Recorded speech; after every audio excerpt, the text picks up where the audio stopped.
Então, estamos de volta aí, meus caros alunos, minhas caras alunas do primeiro período de agronomia, para a gente resolver mais questões aqui, agora, né, de movimento relativo e de movimento circular. Depois a gente tenta fazer uma união. Essa união eu vou fazer numa aula, né? Que aqui a gente termina a parte de cinemática vetorial, que a gente tem 2 semanas aí, que eu quero ver, pelo menos, adentrar em dinâmica, né? Eu quero tentar ver força, quantidade de movimento e impulso, pelo menos essas 3 grandezas, tentar ainda chegar em energia e trabalho. Vamos tentar, né? Vamos tentar, porque a vida é isso aí, né? Essa correria que a gente está fazendo aqui, que nem tanto, né? Eu estou tentando ir o mais devagar possível. Eu falo correria, porque se a gente tivesse iniciado,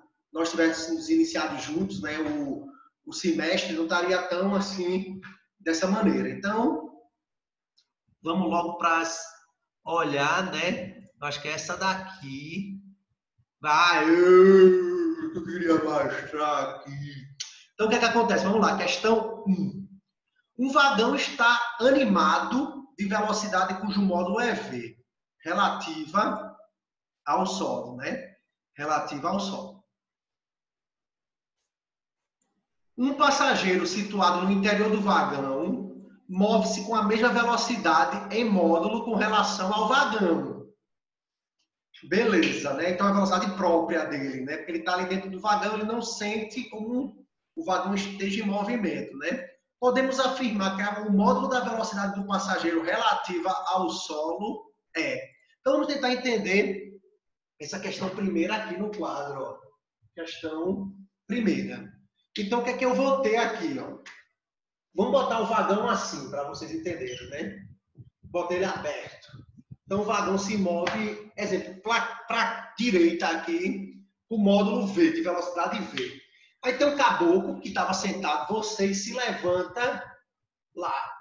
Você pode ir para frente, como eu disse, para falar com o motorista, e diz que a velocidade é a mesma, né? V. E você pode vir para cá. Você pode andar em diagonal também. Eu quero mostrar os limites, né? Se o vagão está indo para a direita e você está indo para a esquerda, a velocidade relativa é a velocidade própria menos a velocidade de arrasto, porque eu estou com vetores em sentidos opostos. Como ambos valem V, né? A própria é V e a de arrasto é V, V menos V igual a 0. Agora vamos dizer que eu tenho cabra indo para a direita, velocidade própria mais velocidade de arrasto, ou seja, vetores no mesmo sentido. Aí o que é que eu faço? Ó, V mais V, que vai dar o quê? 2V. Quando a gente analisa, esse vai ser o menor valor de velocidade relativa que o cabra pode assumir. E esse daqui vai ser o maior valor de velocidade relativa que ele pode assumir. Então, olhando a questão aqui, olhando a questão, nós temos o seguinte. É certamente menor do que V? Falso. Certamente menor que V? Não. Pode ser 2V? Falso.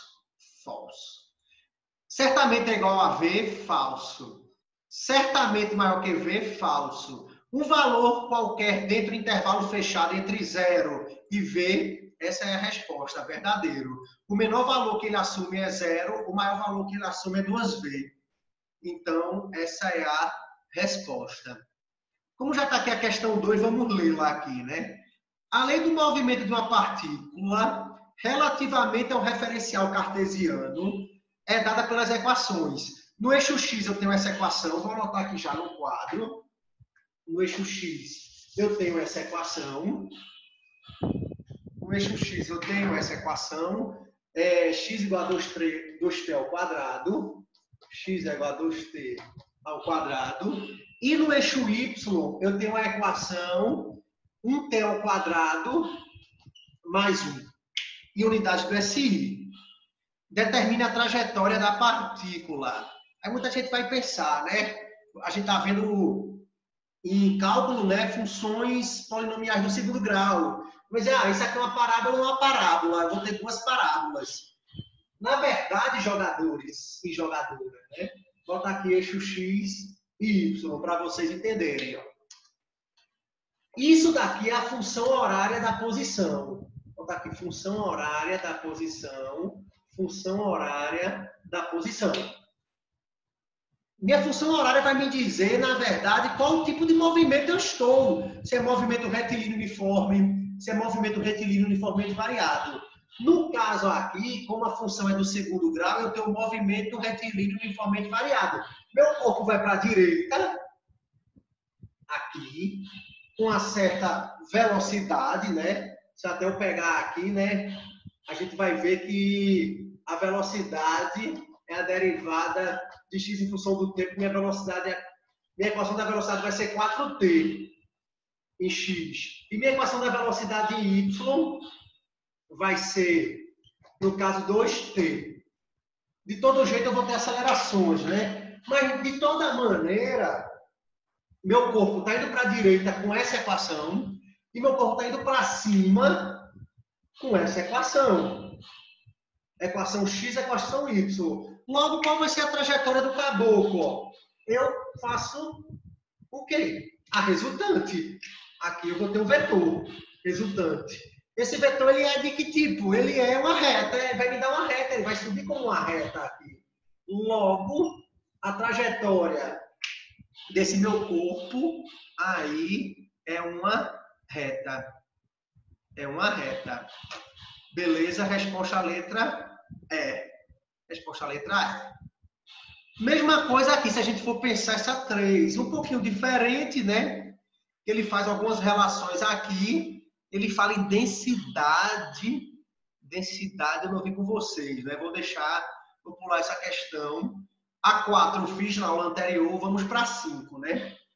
Um homem rema um barco com velocidade de 5 km por hora na ausência de correnteza, né?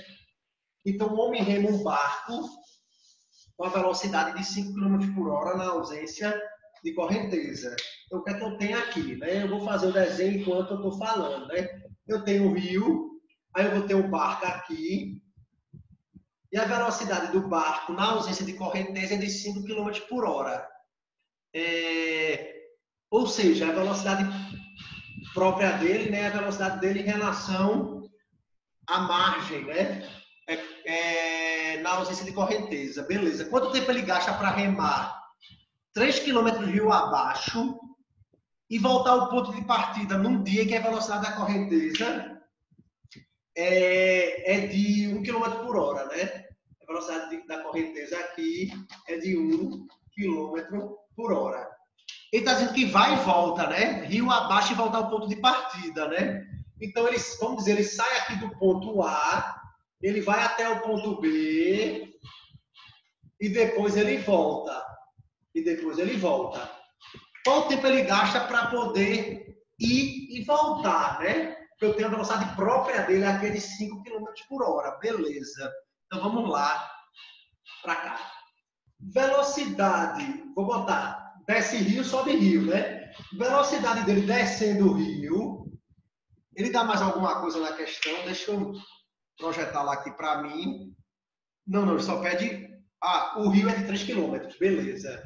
De um ponto para outro é de 3 km. Ele quer o tempo. Velocidade relativa, vou botar primeiro, rio abaixo. Vai ser velocidade própria mais a velocidade de arrasto. Logo, 5 mais 1, 6. 6 km por hora. Ele vai levar quanto tempo para descer o rio? Vou calcular aqui, né? Velocidade é ΔX sobre ΔT. A velocidade é 6 km, porque a distância é 3 km. Eu posso usar as mesmas unidades. É igual a 3 sobre tempo. Meio pelos extremos. 3 vezes 1, 3. 6 vezes ΔT, 6 ΔT é igual a 3. Faço 6 dividindo. ΔT é igual a 3 sobre 6. É igual a meia hora. 3 dividido por 6, 0,5 hora. Então, rio abaixo, ele leva meia hora. Vamos ver agora rio acima, né? Eu vou botar aqui, né? Que rio abaixo. Vou anotar que ele leva meia hora. Agora, por quê? Que eu vou ter que apagar aqui, que eu quero deixar esses detalhes aqui para eu calcular rio acima. E rio acima? Rio acima, velocidade relativa vai ser a própria, que agora ele está voltando e a correnteza é para cá, menos a velocidade de arrasto. Ou seja, 5 menos 1 é igual a 4 km por hora. 4 km por hora. Logo, a velocidade vai ser ΔX sobre ΔT. Eu tenho 4 é igual a 3 dividido por ΔT. Meio pelos extremos, eu vou ter 4 ΔT é igual a 3. 4 ΔT é igual a 3. O 4 está multiplicando, vai passar dividindo. ΔT é 3 sobre 4. Isso aqui dá 0,75 hora, né? 3 dividido por 4, 0,75. Então, qual é o meu tempo total? Para ele descer o rio e subir o rio. Eu vou somar meus tempos, né? Eu tenho o tempo 1 mais o tempo 2. Então, eu tenho o tempo 1 mais o tempo 2. Ou seja, meia hora mais 0,75. Isso aqui vai dar igual a 1,25 hora. 1,25 hora. Se a gente for na nossa apostila, aqui, resposta à letra A. Resposta à letra A. Beleza? Beleza. A questão 6 é uma questão de lei dos cossenos. Eu vou deixar lá para depois.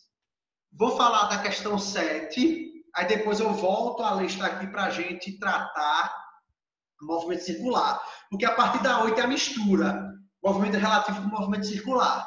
Aí eu preciso entender os dois, beleza? Então, o que é que a gente tem nessa questão daqui? Um barco pode atravessar um rio de largura constante, de modo que o tempo de trajeto seja o mínimo possível. O tempo de trajeto seja o mínimo possível. O tempo de trajeto seja o mínimo possível. O que é que acontece? Para o tempo ser o mínimo possível, né? Trazer para cá. Ele vai atravessar o rio aqui. Eu preciso que o tempo de trajeto seja o mínimo possível. Vamos dizer, o barco sai daqui, né? Eu tenho uma correnteza normal aqui. Eu tenho uma correnteza. E ele sai daqui, o barco, e quer atingir aqui. Ou quer atingir aqui, ou quer atingir aqui, né? Vamos dizer que a correnteza esteja indo para cá.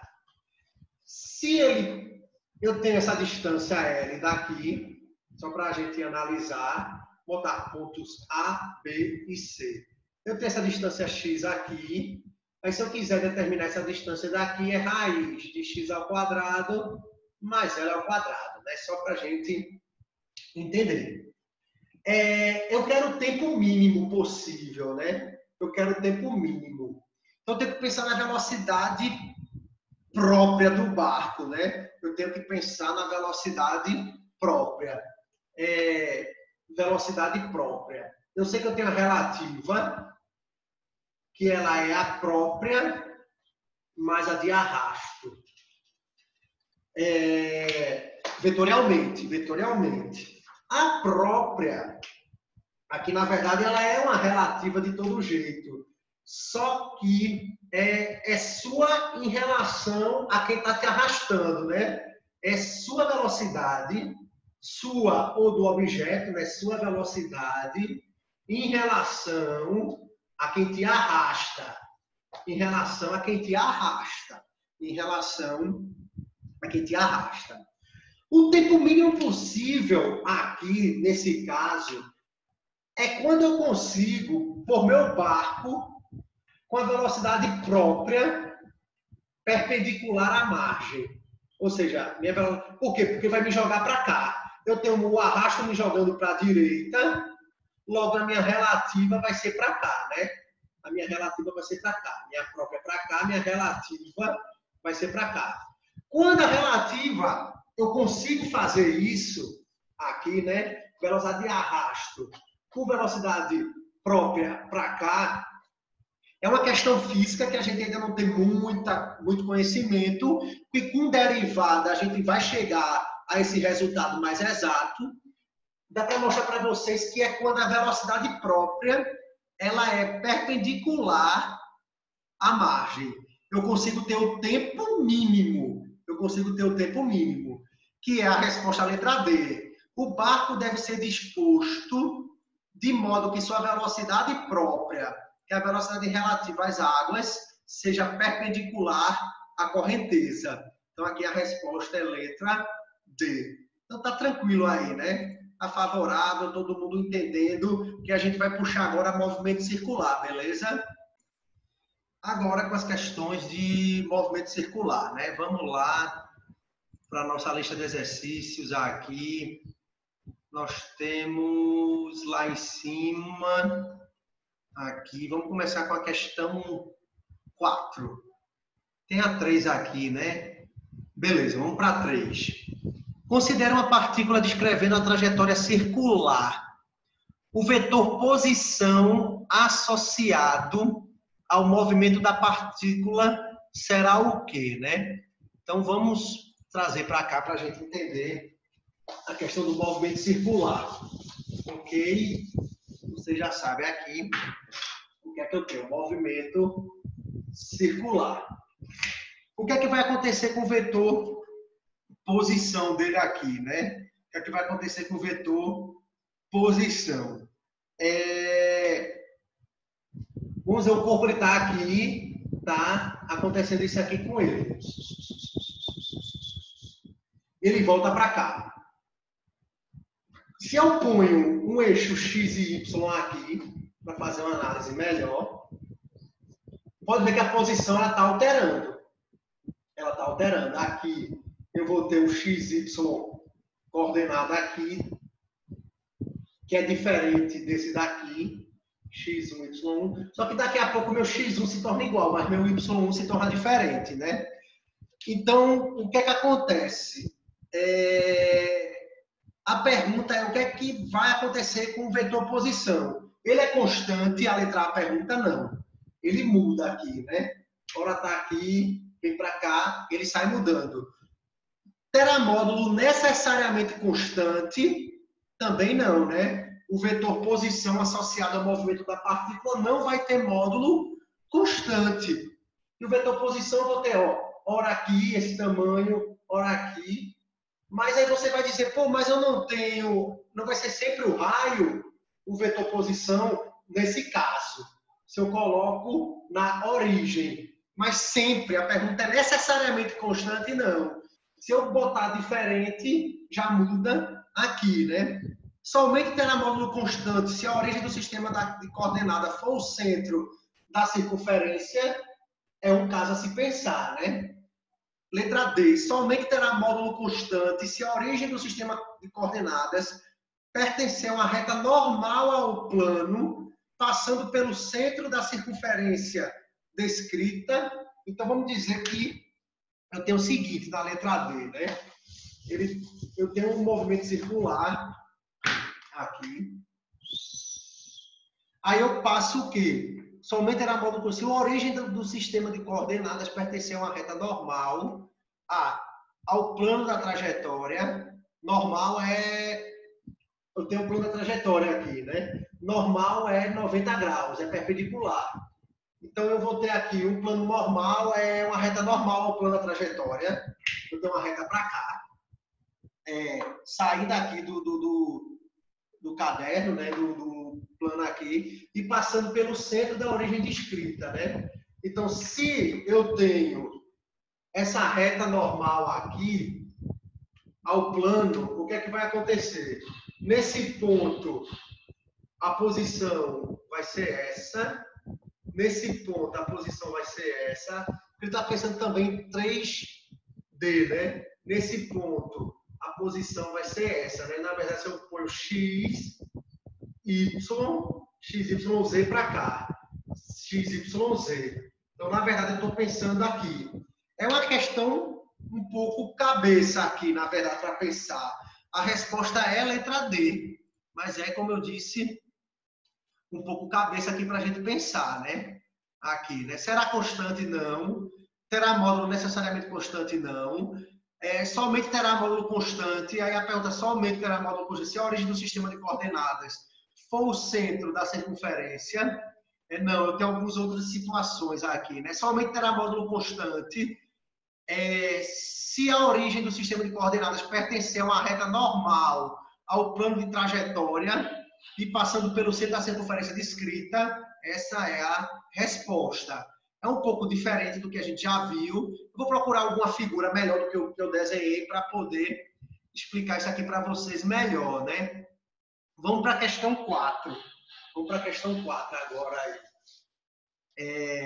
O móvel percorre uma trajetória circular de 1 metro de raio. Deixa eu anotar aqui, né? Raio de 1 metro. Beleza. Após percorrer 1/4 de circunferência, quanto equivale o deslocamento do móvel, né? Então, o que é que acontece? Eu tenho a circunferência aqui. Para desenhar, né? Aí está dizendo que o raio vale 1. Aí ele percorre 1/4 da circunferência, né? 1/4 da circunferência. A pergunta é quanto equivale o deslocamento aqui, né? O delta, nem o delta x nem o delta y aqui, né? Porque eu estou andando x e y ao mesmo tempo. Vou botar um delta combinado, o delta S mesmo aqui, né? O delta S propriamente dito. O comprimento da circunferência é 2πr. Não sei se vocês lembram da circunferência toda. 1/4 da circunferência vai ser 2πr dividido por 4, né? Aí eu vou ter πr dividido por 2. Logo, π é 3,14, o raio é 1 dividido por 2. O deslocamento dele vai ser 3,14 dividido por 2, que dá 1,57, né? 1,57 metros.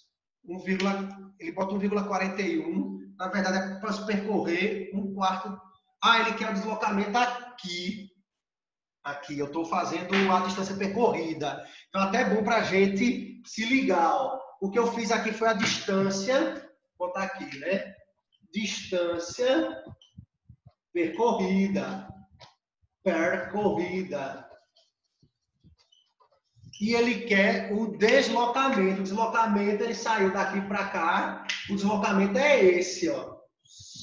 O deslocamento é esse. Beleza, aí sim, é o meu D. Lembra, né, que D é menor. Eu pensei que era uma questão de movimento circular, né? D é menor ou igual que ΔS. Logo, vou calcular D aqui, né? É a hipotenusa de um triângulo retângulo. Logo, eu tenho D ao quadrado é igual a 1 ao quadrado mais 1 ao quadrado. 1 ao quadrado 1, 1 ao quadrado 1, 1 mais 1, 2. D ao quadrado é igual a 2. D é igual a raiz de 2. Logo, D é igual a 1,41 metros. Resposta, letra C. E pior que nem tinha 1,57, porque se tivesse, o cabo teria marcado, né? Então, é bom para a gente se ligar a diferença entre... Ainda bem que eu me liguei, mas é o deslocamento ou a distância percorrida. Não, é o deslocamento mesmo. Então, o deslocamento dele, na verdade, é 1/4 de circunferência, né? A circunferência toda é 2πr. 1/4 de circunferência, nem tem a resposta aí, né? 1,5, 1,55 é 3,10, nem tem a resposta aí, nenhuma das alternativas, é letra E, então. Beleza. Então, a pegadinha do inglês era aqui mesmo logo, ó. Era aqui mesmo. 1,57. Era aqui mesmo já, ó. 1,57. Resposta a letra E. Resposta a letra E. Beleza, né? Então, vamos para a próxima questão. Para terminar, a questão 8 aqui. Fazer aqui mesmo ela, né? Para a gente relembrar a teoria de movimento circular uniforme, né? O movimento circular uniforme, vou puxar para cá, né? Porque a gente tem algumas diferenças aqui para a gente trabalhar. Para a gente dar uma olhada aqui na questão 8. Ele pede a opção falsa do movimento circular uniforme. Eu vou botar algumas características aqui do movimento circular uniforme e você vai tentar reconhecer a afirmativa falsa, né? Vamos dizer que eu tenho um movimento circular uniforme. O camarada sai daqui, né? Fica dando a volta aqui. Aqui eu vou ter o vetor, a minha velocidade vetorial. Aqui eu vou ter minha velocidade vetorial. Aqui eu vou ter minha velocidade vetorial. Eu vou ter minha velocidade vetorial. Qual é a característica da velocidade vetorial? Ela é constante em módulo. O que é que muda? Direção e sentido. Então, velocidade escalar é constante, que é o módulo dela, né? Velocidade escalar é constante. Beleza, né? Velocidade escalar é constante. Outra característica do MCU, o módulo da velocidade. Eu esqueci os vetorzinhos aqui, né? Módulo da velocidade vetorial constante. Vetorial constante. Módulo da velocidade vetorial constante. Igual à velocidade escalar, como eu falei no início. A velocidade vetorial tem módulo constante. A velocidade vetorial ela é variável em direção e sentido. Então, varia em direção e sentido. Varia em direção e sentido. A pergunta, a velocidade vetorial média e a velocidade escalar média possuem o mesmo valor? Não.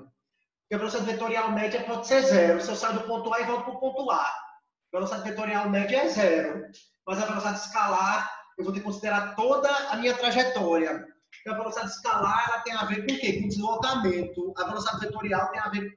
A velocidade escalar tem a ver com o quê? Com a distância percorrida. A velocidade escalar vetorial tem a ver com o quê? Com deslocamento, né? Eu tenho distância percorrida, até para ver aquela questão de novo aqui, né? Ele pedia deslocamento mesmo, aquela questão anterior, é letra B, né? É distância percorrida ou deslocamento, né? Então, até vou puxar aqui. Eu marquei depois, mas foi depois do que eu fiz mesmo aqui, ó. Que eu fui ler agora de novo, né? Eu fui ler agora de novo. Cadê aqui? Que é o deslocamento, né? O deslocamento é a letra B. O deslocamento, que é diferente, o deslocamento é menor ou igual que a distância percorrida, nesse caso, né? Como se fosse ΔX ou ΔS. Naquela outra, agora aqui que a gente está trabalhando, ó, velocidade escalar constante, verdadeiro. Verdadeiro. Velocidade vetorial tem módulo igual ao da velocidade escalar, verdadeiro. Velocidade vetorial tem módulo constante, verdadeiro. A velocidade vetorial é variável, verdadeiro, né? Em direção e sentido. A velocidade vetorial média e a velocidade escalar média tem módulos iguais, aqui é falso. A velocidade vetorial média tem a ver com o deslocamento. E a velocidade escalar média tem a ver com a distância percorrida. Então, deslocamento, distância percorrida. Resposta, letra E. Então, ainda bem que eu corrigi a tempo, eu fiz os dois naquela questão anterior. Pelo menos vocês se ligam, né? Aquele lado direito é da distância percorrida, o lado esquerdo é do deslocamento. E a pergunta é o deslocamento, né? Que vai dar raiz de 2, 1,41. Beleza? Primeiro período de agronomia, estamos juntos. Continue vendo a aula, preste atenção, tá beleza? Valeu!